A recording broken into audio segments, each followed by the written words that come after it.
Ja, goeienaand en baie welkom aan julle almal. Ons is weer 'n baie mooi groep vanaand. Ons is baie dankbaar dat julle almal hier is en ingeskakel het. Ek gaan vir ons soos gebruiklik die Bybelstudie begin deur te vra dat julle asseblief saam met my sal bid. Kom ons bid saam. Ons barmhartige God en hemelse Vader, ons bid vir ons gemeente. Ons bid vir die mense in hierdie gemeente wat in hierdie wêreld geroep is om U te eer. Daar is so baie uitdagings, ook in ons eie gemeente, mense wat worstel met persoonlike uitdagings en probleme. Sommige is geweldig hartseer, ander is baie bekommerd. Ons bid Here dat U vir ons almal sal vashou en dat U ons sal bewaar van die bose, dat U in U liefde nooit van ons sal vergeet nie, en ons weet ook dat U is altyd aan ons getrou. Ons dra ons gemeente aan die troon van genade op. Ons bid Here dat ons ook van U die krag sal kry om vanaand na U woord te luister. Maak ons werklik oop dat ons hoor. Ons vra dit van U in U Seun se naam. Amen. Ja, ons lees vanaand, ek gaan maar weer 1 Korintiërs hoofstuk 14 lees, die hele hoofstuk 14. Ons gaan eintlik meer konsentreer op die tweede gedeelte van 1 Korintiërs 14.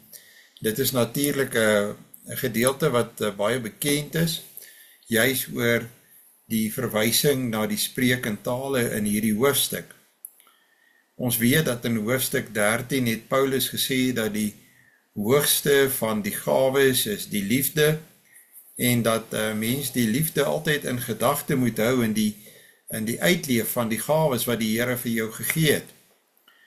En ons begin weer daar, wanneer hy sê in vers 1, jaag die liefde na en streef na die gawes van die Gees, veral om te profeteer. Die een wat in tale spreek, praat nie met mense nie, maar met God. Niemand verstaan hom nie. Deur die Gees praat hy verborgenhede. Die een wat profeteer, praat egter wel met mense, om hulle op te bou, te bemoedig en te vertroos. Die een wat in tale spreek, bou homself op, terwyl die een wat profeteer die gemeente opbou. Ek wil hê dat julle almal in tale spreek, maar meer nog dat julle profeteer. Die een wat profeteer is van groter waarde as die een wat in tale spreek, tensy hy dit kan uitlê, sodat die gemeente daardeur opgebou kan word. Broers, as ek dan nou na julle kom en in tale spreek, watter nut het ek vir julle? Tensy ek tot julle voordeel 'n openbaring, of 'n insig, of 'n profesie, of 'n lering meedeel. Verskoning. Dit sal wees soos 'n lewelose dinge wat klank voortbring, 'n fluit of 'n lier. As dit nie onderskeidbare klanke voortbring nie, hoe sal 'n mens weet wat op die fluit of die lier gespeel word? As 'n trompet 'n onduidelike klank voortbring, wie sal gereed maak vir oorlog? So ook julle, as julle tonge nie 'n duidelike, verstaanbare boodskap oordra nie, hoe sal enigiemand verstaan wat daar gesê word? Want julle sal in die wind praat. Daar mag hoeveel verskillende tale in die wêreld wees, en tog is nie een sonder klank nie. As ek nie die betekenis van die klank ken nie, sal ek vir die spreker daarvan 'n vreemdeling wees, en hy vir my. So ook met julle, aangesien julle beywer vir die gawes van die Gees, streef daarna om uit te munt met die oog op die opbou van die gemeente. Daarom moet die een wat in tale spreek bid, dat hy dit kan uitlê, want as ek in 'n taal bid, bid my gees wel, maar my verstand is onvrugbaar. Wat is dan die slotsom? Ek sal deur die Gees bid, maar ek sal ook met die verstand bid. Ek sal deur die Gees lofsange sing, maar ek sal ook met die verstand lofsange sing. Want as mens net in die Gees 'n lofsang bring, hoe sal iemand in die posisie van 'n oningeligte amen kan sê op jou danksegging, aangesien hy nie verstaan wat jy sê nie? Jy mag wel goed dank betuig, maar dit dien nie tot opbou van die ander persoon nie. Ek dank God dat ek selfs meer as julle almal in tale spreek, maar in die gemeente wil ek liewer 5 woorde met my verstand praat, om ook ander te kan onderrig, as om duisende woorde in 'n onverstaanbare taal te praat. Broers, moenie kinders wees in julle denke nie. Wees wel klein kindertjies wat die kwaad betref, maar volwassenes in julle denke. In die wet staan daar geskryf, in vreemde tale en deur die lippe van vreemdes sal ek met hierdie volk praat, en selfs dan sal hulle nie na my luister nie, sê die Here. Hiervolgens is die spreek in tale 'n teken nie vir gelowiges nie, maar vir ongelowiges, terwyl profesie nie vir gelowiges is nie, maar, terwyl profesie nie vir ongelowiges is nie, maar vir gelowiges. As die hele gemeente dan op een plek vergader en almal in tale spreek, en daar kom oningeligtes of ongelowiges binne, sal hulle nie sê, julle is van julle sinne beroof nie.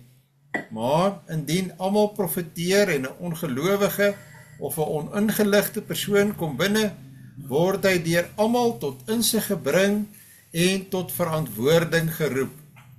Die geheime van sy hart word blootgelê en hy sal met sy gesig op die grond val, God aanbid en erken, werklik, God is in julle midde.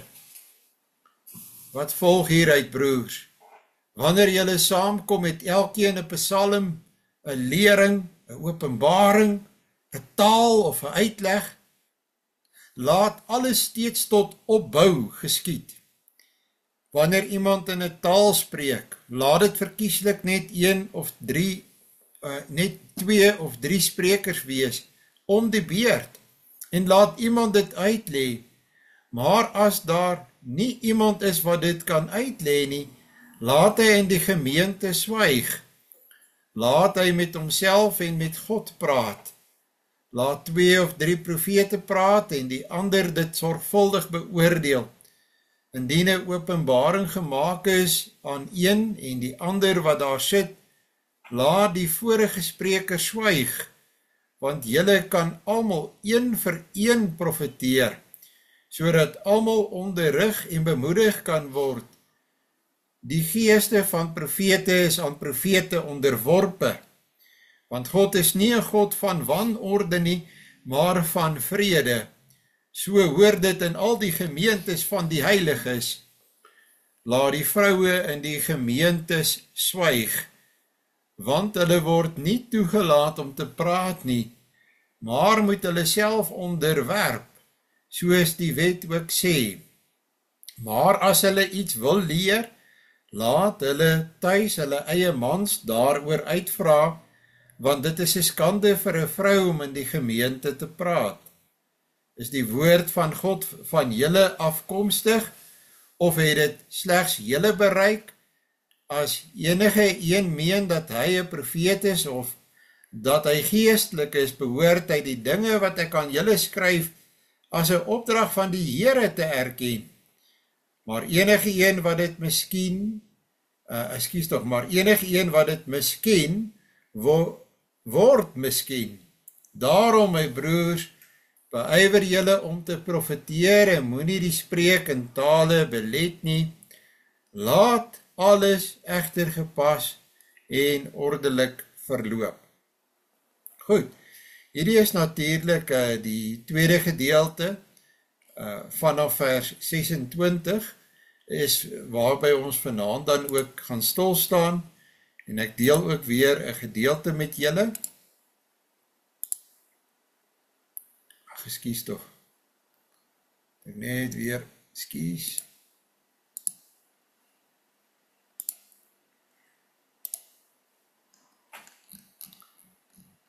Ek net daar.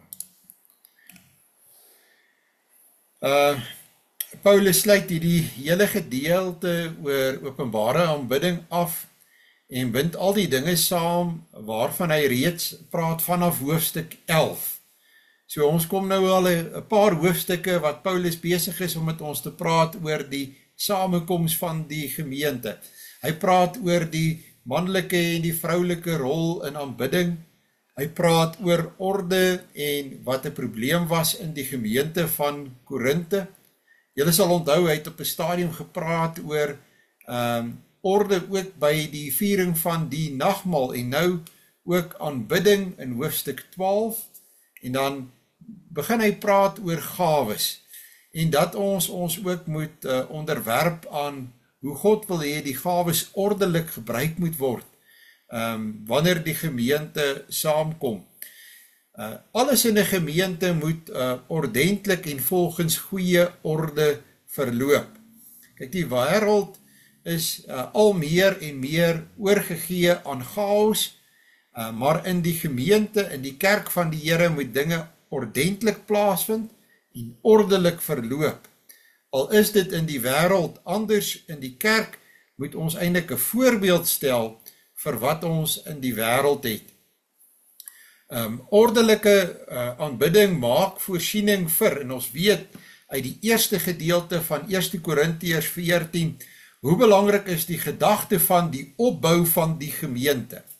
Die gemeente moet, dis nou ons almal, moet opgebou word aan die hand van die woord, sodat ons diensbaar kan wees aan God. Dis eintlik die werk van die predikant, maar ook van die ouderlinge, om die gemeente op te bou, dat die gemeente in staat is om die werk te kan doen.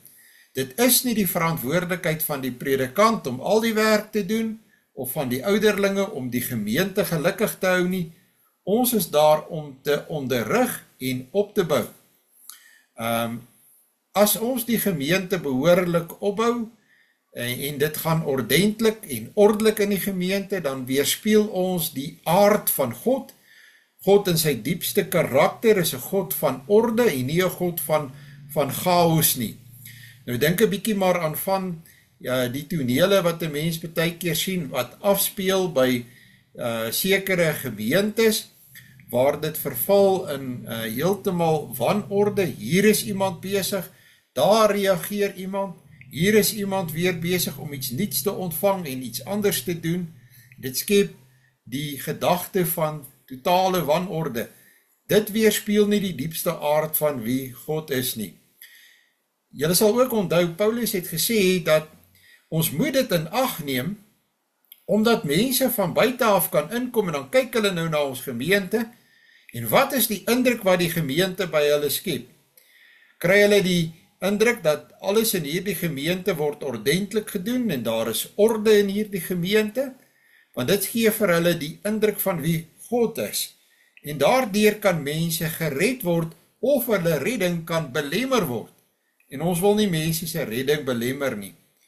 Want ordelike aanbidding aan die ander kant reflekteer dis baie swak op God self.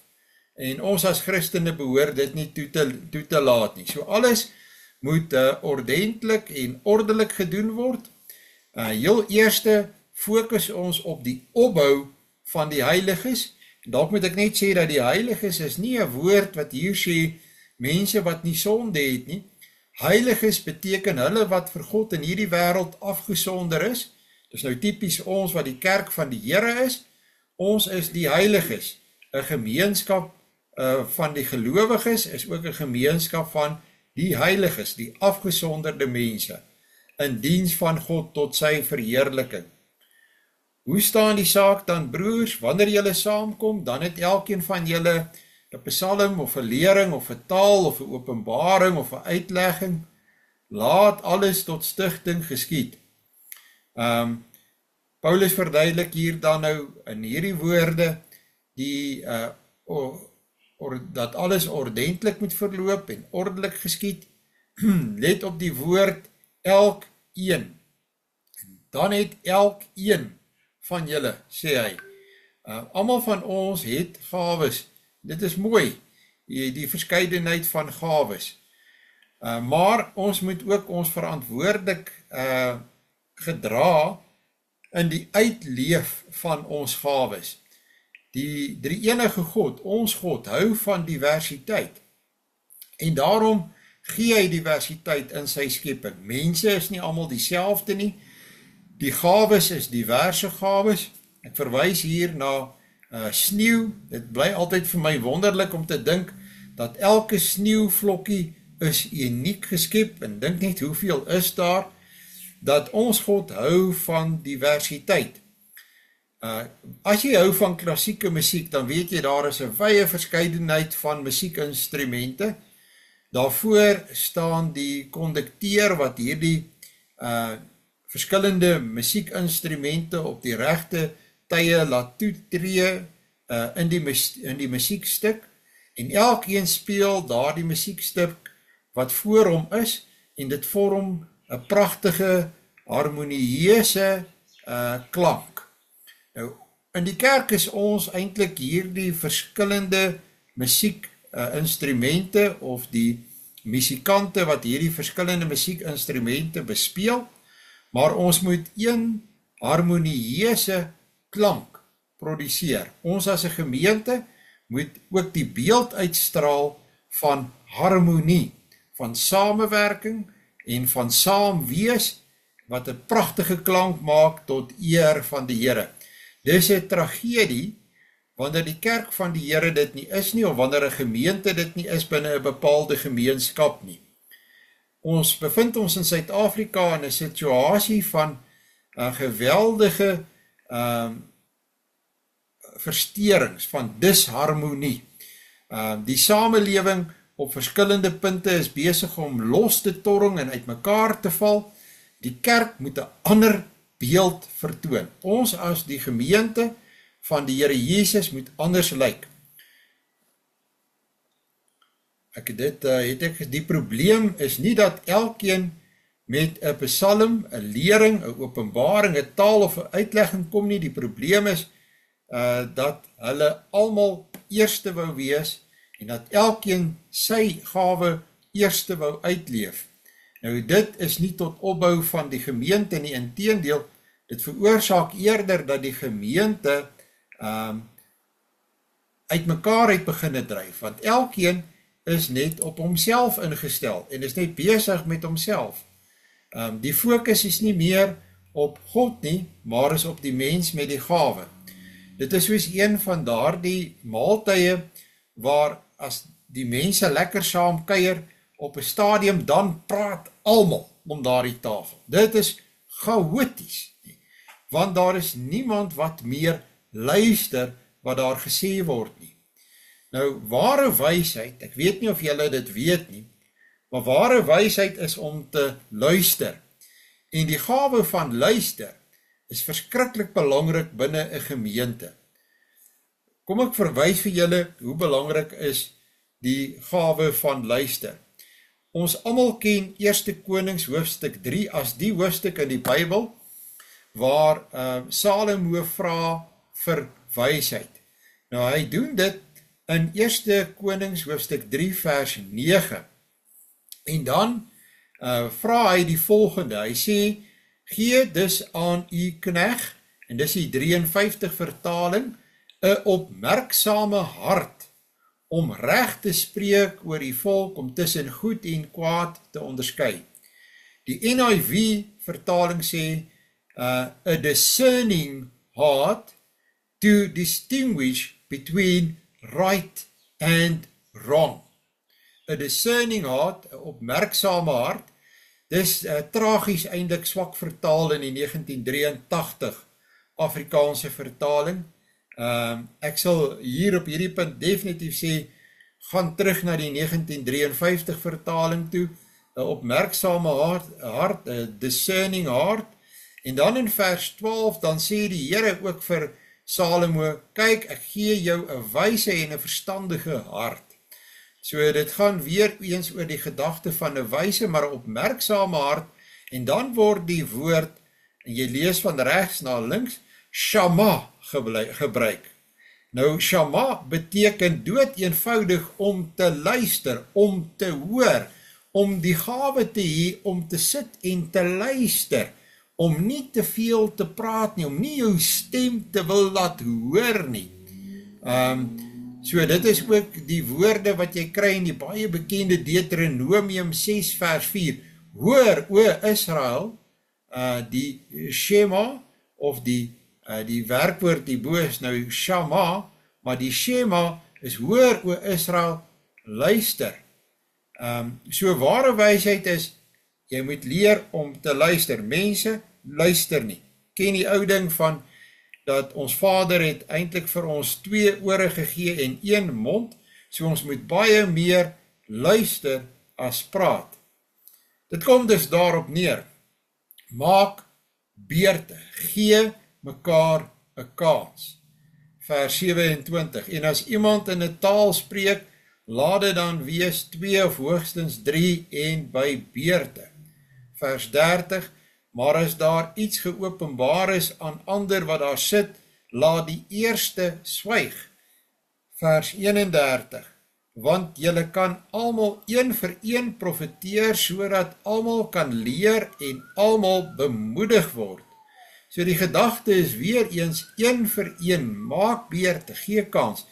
Die einddoel van profesie is nie om die een wat dit gegee het, wat die profesie uitspreek, te laat uitstaan nie, maar om diegene aan wie dit gegee is te bemoedig en te leer, want jy wil hulle opbou. Dit gaan dus nie daaroor om gehoor te word nie. Die vraag wat jy vir jouself moet afvra is, luister iemand? En hulle kan nie luister as dit 'n deurmekaar spil is nie. Ons wil saam na Christus wys, ons wil 'n simfonie wees, wat God se heerlikheid verkondig, en nie elkeen ons eie trompet as het ware blaas nie. Baie mense het 'n weerstand teen Bybelstudie. Vroeger jare, wanneer mense Bybelstudie gehou het, dan was die mense wat wou praat met Bybelstudie baie, en die mense wat moes luister was maar min. En ek dink dit het baie daartoe bygedra dat Bybelstudies in gemeentes in onbruik verval het en groot skade gelei het. Want mense het sommer maar gepraat, hulle wou hulle stemme laat hoor en baie keer ook die verkeerde goed gesê, onkundige dinge gesê, terwyl dit beter sou gewees het as daar meer mense was wat geluister het. So, ek dink dit is so, baie mense, baie selftevrede huis toe gegaan, ander mense teleurgestel gevoel in die Bybelstudie. Ek dink ons het 'n bietjie 'n ander benadering in ons eie gemeente, en dit is een van die redes, hoekom ons ook 'n ander benadering in ons eie gemeente volg, ten opsigte van Bybelstudie.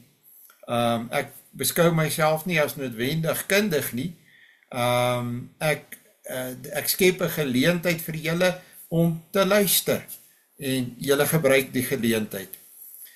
Dit is belangrik dat wanneer 'n mens profeteer, wanneer 'n mens die gemeente wil opbou, dat dit verstaanbaar moet wees wat jy sê. En vir my met my preke was dit nog altyd my vertrekpunt dat ek wil graag so preek dat die meeste mense my kan verstaan.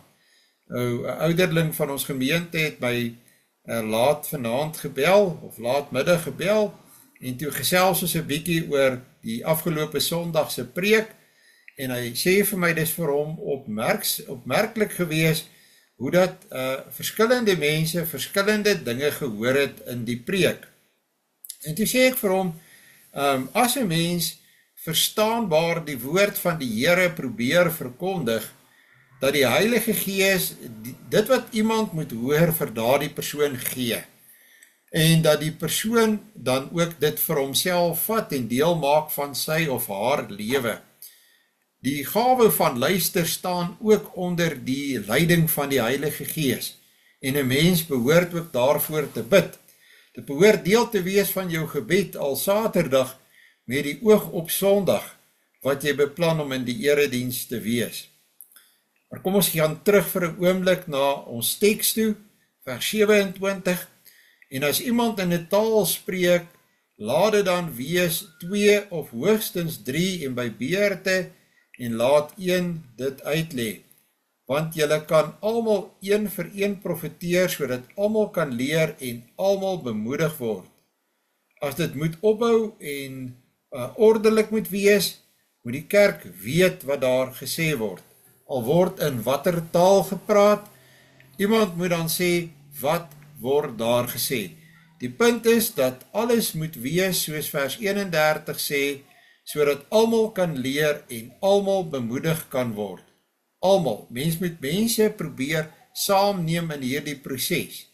En daarom kan 'n mens byvoorbeeld nie net preek vir die mense wat moeilike taal en woorde kan verstaan nie. Jou preke moet nie akademies wees, of jou Bybelstudie moet nie te akademies wees nie, maar mense moet elkeen iets kan kry uit daardie bediening van die woord.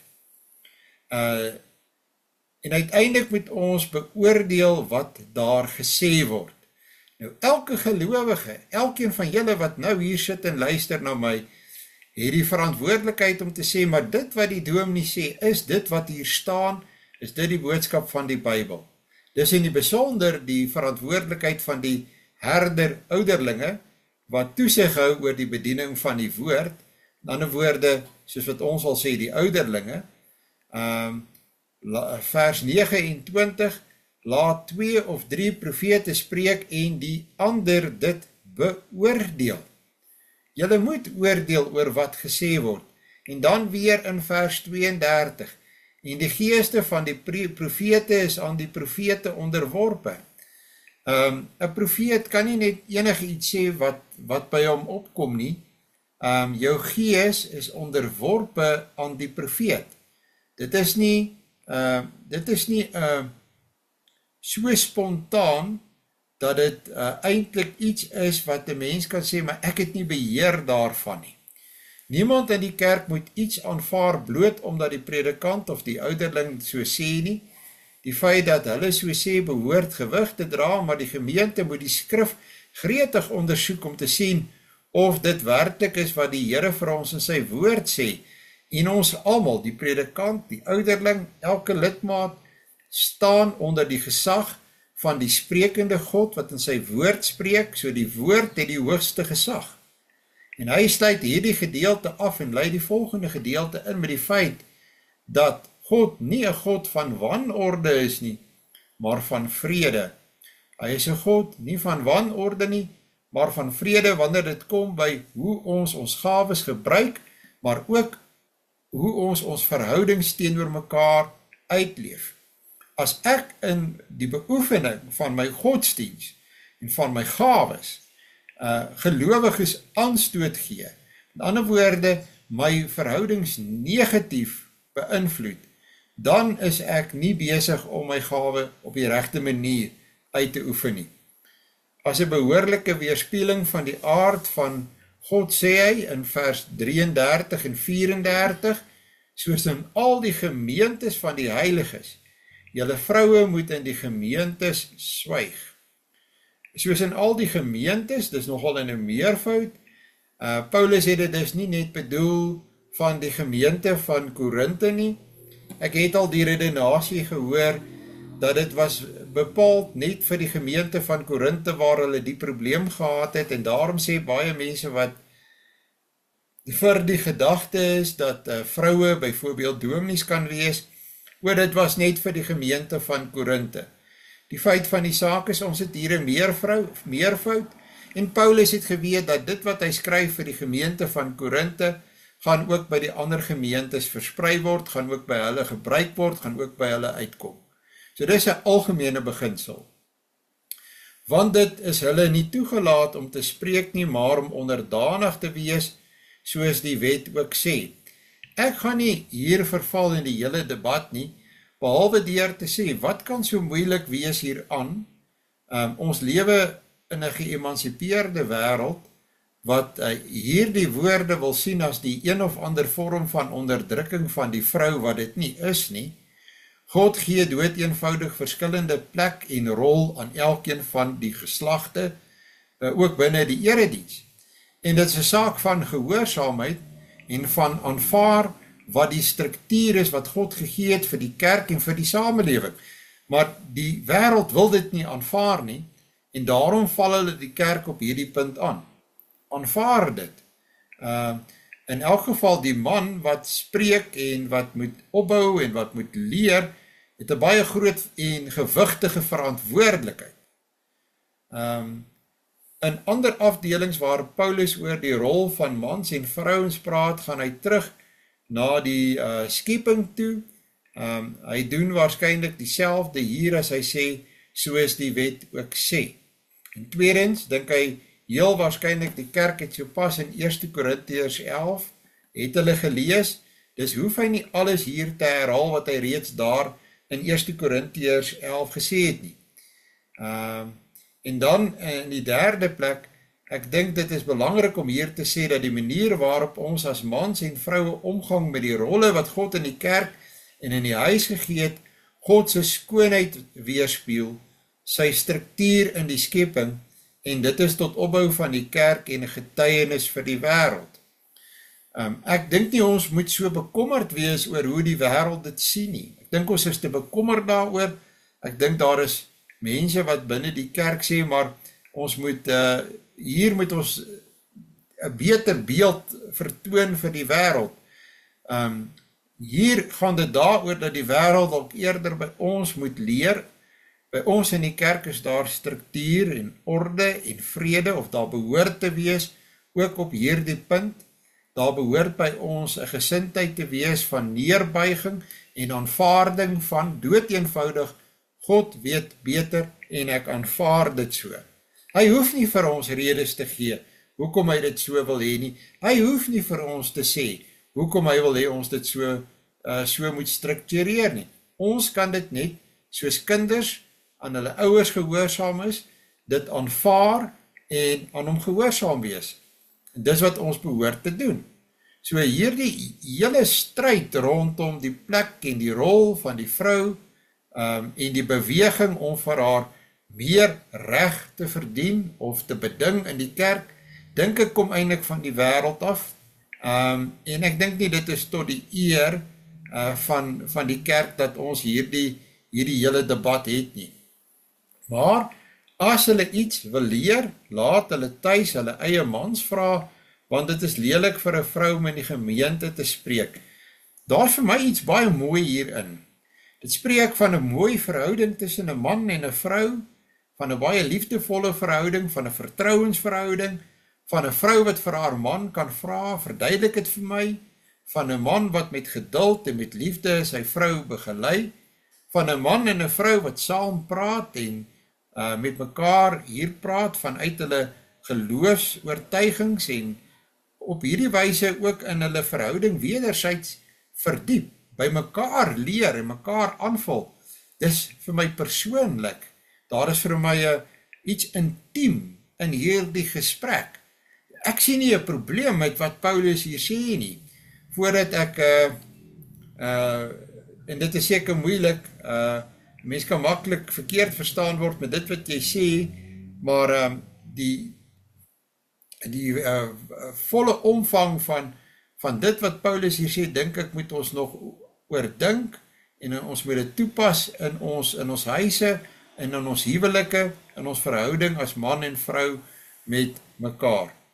Daar is een kommentator wat 10 verskillende interpretasies vir hierdie gedeelte gegee het. Die meeste van hulle verskil baie van mekaar en is baie uiteenlopend. Ek dink dat in ons is in die gereformeerde kerke nog besig om hieroor met mekaar te praat, maar ek dink ons moet ook by 'n punt kom waar ons dit afsluit en waar ons besluit, dit is hoe ons dit gaan hanteer vorentoe. En ek dink die antwoord is eintlik in terme van daardie intieme verhouding tussen 'n man en 'n vrou in 'n huis. Ek dink dat ons vind dat daar is gewoonlik nie in die meeste van die gevalle enige dispuut hieroor nie, dat mense eintlik hiermee vrede het, in die meeste van die gevalle, dat daar enkele gevalle is maar, en ek dink regtig dit is nie baie nie, van gemeentes waar daar onrustigheid is, ek dink by die meeste is daar vrede, oor wat die orde is wat God vir ons bepaal het. God is 'n God van orde, laat ons hom in ordelike aanbidding vereer. Paulus verwag dat daar mense is wat hom sal teestaan oor wat hy sopas gesê het, en daarom sê hy in die laaste paar verse, of het die woord van God van julle uitgegaan, of het dit tot julle alleen gekom. 1 Korintiërs 14 vers 36. Eintlik weet hy dat daar, soos vandag destyds mense sou wees, wat sal sê, wie sê jy is reg? Paulus, ons glo daar is 'n beter manier om ons eredienste in te rig, en Paulus sê dan, is jy die een aan wie die woord van God gegee is? As iemand meen dat hy 'n profeet of 'n geestelike mens is, moet hy erken dat wat ek aan julle skrywe bevele van die Here is. Hy sê, dis moenie my uitdaag nie, ek weet dat dit 'n opdrag van God is. Dit is 'n redelike reguit manier om te sê dat diegene wat sy woord verwerp eintlik valse profete is en verkeerd is. Vers 38, maar as iemand onkundig is, laat hom onkundig bly. Dan is hy regtig nie deel van die koninkryk nie. As jy die woord van God verwerp soos deur Paulus gegee, dan behoort jy nie aan die koninkryk nie. Daarom, my broers, beywer julle om te profeteer en moenie verhinder dat daar in tale gespreek word nie. Weer eens, Paulus is nie teen hierdie geestelike gawe nie, maar hy is vir die regte gebruik van hierdie geestelike gawe en nie vir die verkeerde gebruik daarvan, waar dit chaos en wanorde veroorsaak. Laat alles welvoeglik en ordelik toegaan. En dit is dan die gevolgtrekking van hierdie hele gedeelte. Nou, hoe lyk ordelike en ordentlike aanbidding? Daar is objektiewe beginsels om te onderskei wat werklik 'n erediens van God is. Dit is nie gebaseer op gevoelens nie, dit is gebaseer op openbaring, en 'n ontmoeting met God moet altyd Bybels gefundeerd wees en ook relevant vir vandagse kultuur in die sin dat dit verstaanbaar is. Dit skep 'n omgewing waar ons almal kan groei, en dit gaan nie oor een persoon se gawes nie. Ons kan alles volgens tradisie doen, en dit lyk baie ordelik en netjies, maar daar vind dalk geen aanmoediging plaas nie. Dit kan so ordelik wees en so presies wees en alles so goed verloop, dat dit amper soos 'n begrafplaas is. Die kerk is die plek waar jy mense het wat in die krag en die gees opgestaan het, en wat lewend is en wat aktief is, en wat daar na streef om op 'n ordelike en vreedsame wyse God te dien. Wat ons op 'n ordelike wyse doen, moet daarop gemik wees om op te bou en nie te vertoon nie. Te veel in die kerk vandag gaan dit oor vertoon, oor vermaak, oor wat mense van hou, terwyl die erediens, en ek probeer dit redelik gereeld te beklemtoon, is 'n ontmoeting met God. Ons is daar besig om God te ontmoet, en dis as het ware 'n dialoog, 'n gesprek tussen ons en hom, wat die heeltyd besig is om plaas te vind. So dit gaan nie daaroor wat ons wil hê, of wat vir ons lekker is, of wat vir ons vermaaklik is nie. Ek dink dat dis oor die algemeen wat mense wel soek deesdae in eredienste. Ons werk nog met die gedagte van dat dit draai om die Here, dis 'n ontmoeting met hom. Die aandag moet altyd op Jesus en op hom alleen wees. Dit is wat Paulus bedoel, Jy sien, ons hou daarvan om deel van die prentjie te wees, om ook in die kollig te wees. Maar ons kan nie daar staan waar God staan nie. Ons moet op die agtergrond verdwyn. Selfs ek wat die prediker is, moet altyd seker maak dat ek word kleiner en God word in my altyd groter. Dit moet nie oor my gaan of oor enige iemand anderste in die kerk gaan nie. Ek bring net namens God sy woord. Hy spreek deur my. Ek is sy spreekbuis. Een teoloog het gesê, daar is 'n fyn lyn tussen die begeerte dat God jou tot sy eer moet gebruik en die begeerte dat almal dit moet weet. Dit is 'n fyn lyn tussen rein aanbidding en afgodery. En ek dink dit is veral relevant vir diegene wat voel dat hulle gawes sterk is. Vir ouderlinge en diakens en predikante en verleiers. Vir diegene wat as Christene groot geword het, wat baie ontvang het en al ver ontwikkel het. Ons groei nie in nederigheid nie, maar ons groei maklik in trots. Jy moet bid vir nederigheid. Bid dat God sal gee, dat jy nie hoogmoedig sal raak nie. Jou gawes kan kragtig gebruik word om God se kinders te dien. Wees eerder 'n dienaar. Die oomblik as jy agterkom dat dit is vir jou belangrik om gedien te word, of jy word kwaad omdat vir jou voel dat mense jou nie respekteer nie, dan moet jy weet jy is op die pad van hoogmoed, en dat hoogmoed jou oorrompel het. Wees iemand wat bereid is om voortdurend te dien. Kinders is 'n baie goeie geleentheid om te dien. En baie groot mense sien hulle self as baie meer as kinders.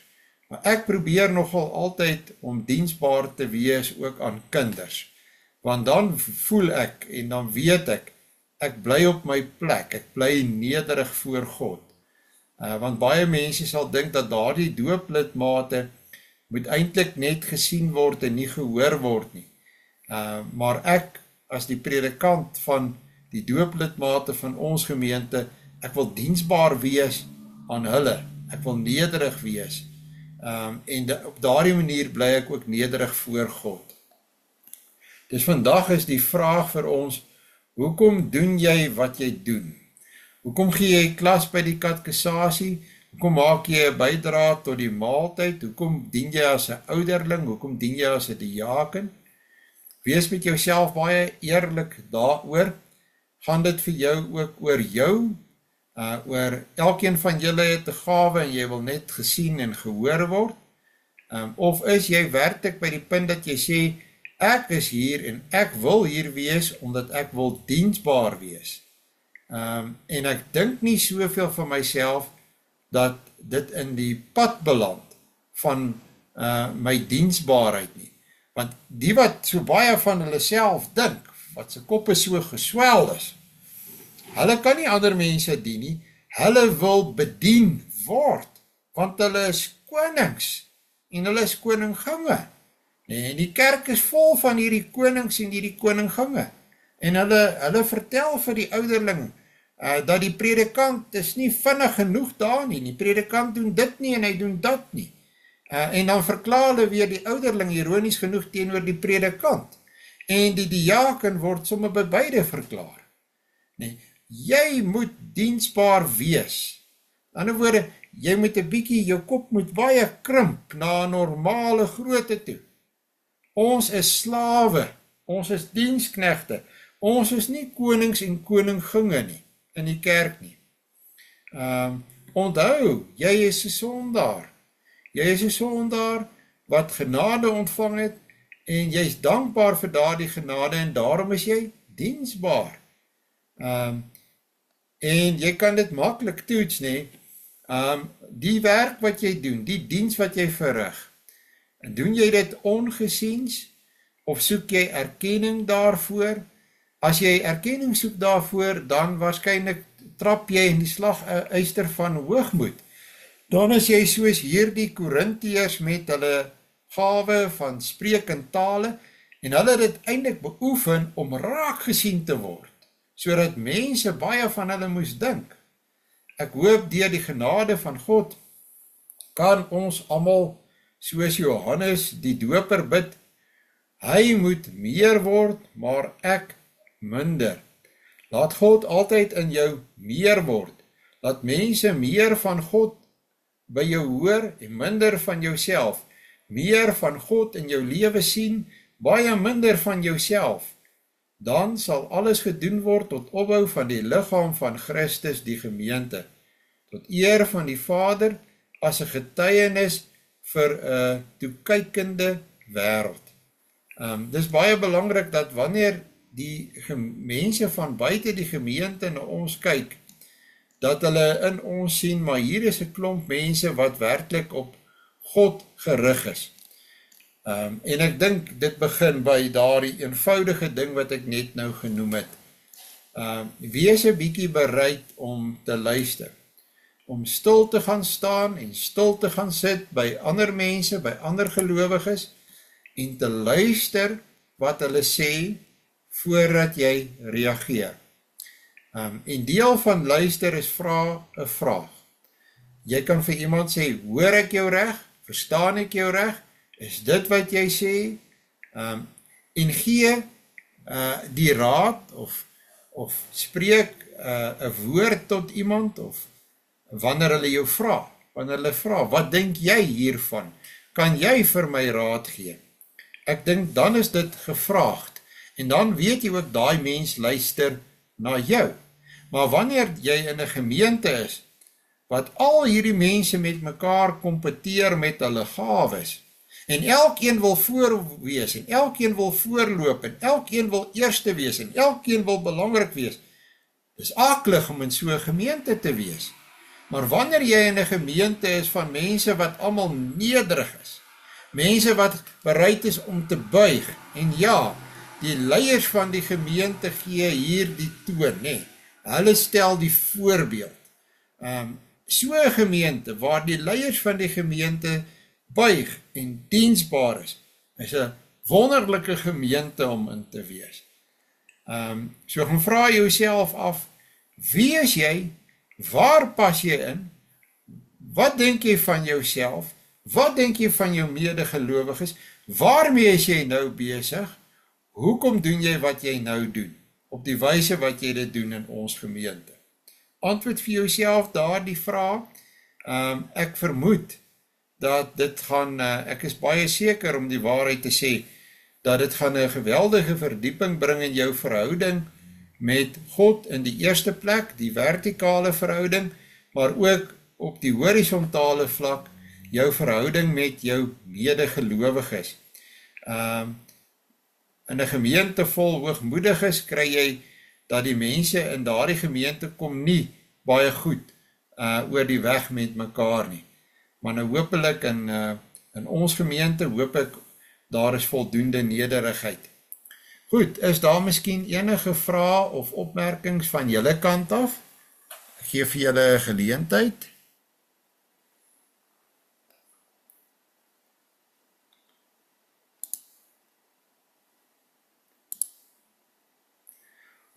Die vraag wat hier gevra word is, hoekom hoor ons nie vandag se tyd dat mense in tale spreek nie?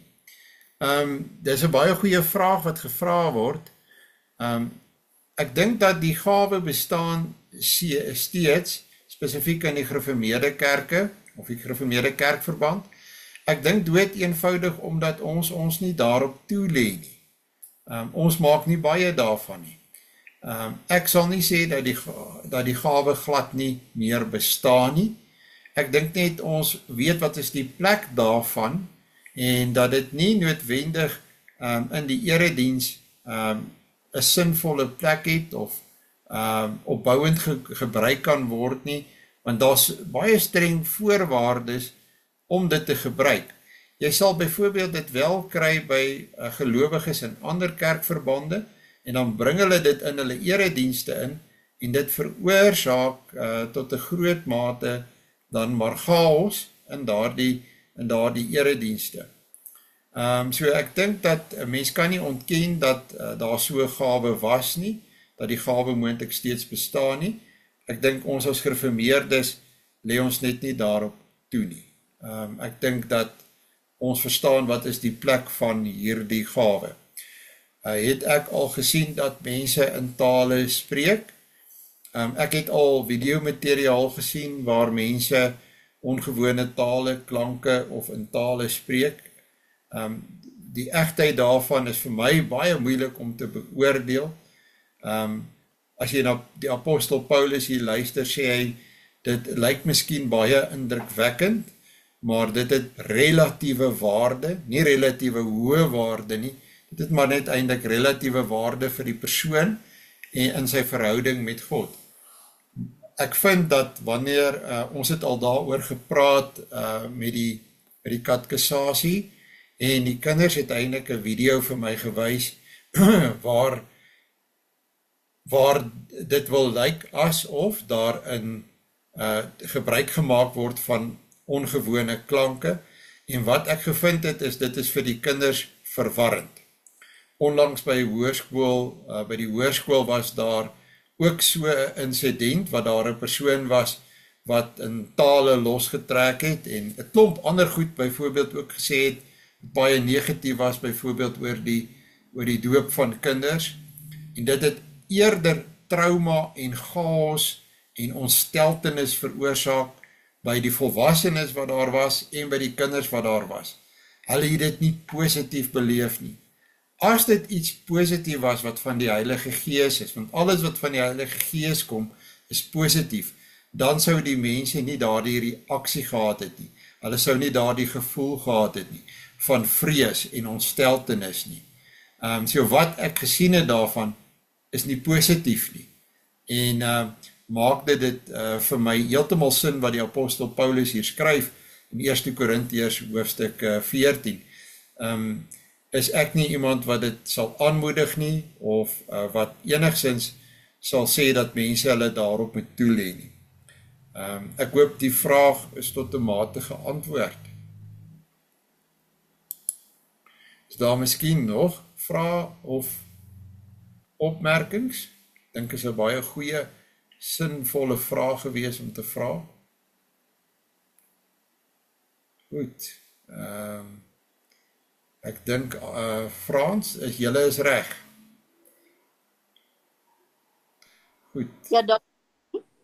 Goed. Maak dit seker. Nee, ek is bly daar is tog vrae, en dat ons 'n bietjie kan praat oor van die goed. Ek gaan vir ons hierdie Bybelstudie nou eers afsluit met 'n gebed.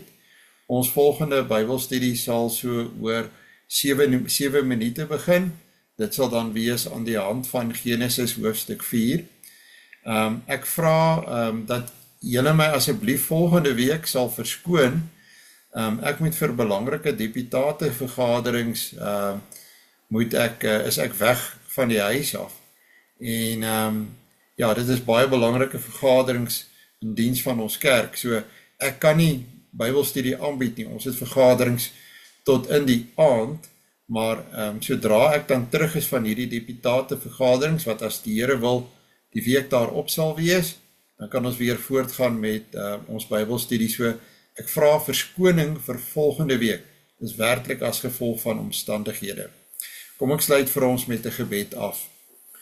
Ons Vader wat in die hemel is, ons loof en dankie dat u woord eenvoudig is en kragtig is, dat u woord gewone mense se lewe aanraak, dat ons diensbaar kan wees in die kerk. Ons bid, Here, dat u sal gee dat ons die dinge in ons gemeente ordentlik en ordelik sal doen, sodat ons u karakter, u wese sal weerspieël, dat u die eer sal ontvang vir wie ons is en hoe ons is wanneer ons in hierdie wêreld optree. Ons bid dat ons 'n trekpleister sal wees vir die wêreld, 'n soekende wêreld vasgevang in sy eie chaos. Ons bid ons gebed in die naam van u Seun, ons Here Jesus Christus. Amen. Goed julle, baie dankie. Ons sal volgende week, het ons dan nou nie Bybelstudie nie. Ek sien baie van julle nou ook vir die volgende Bybelstudie.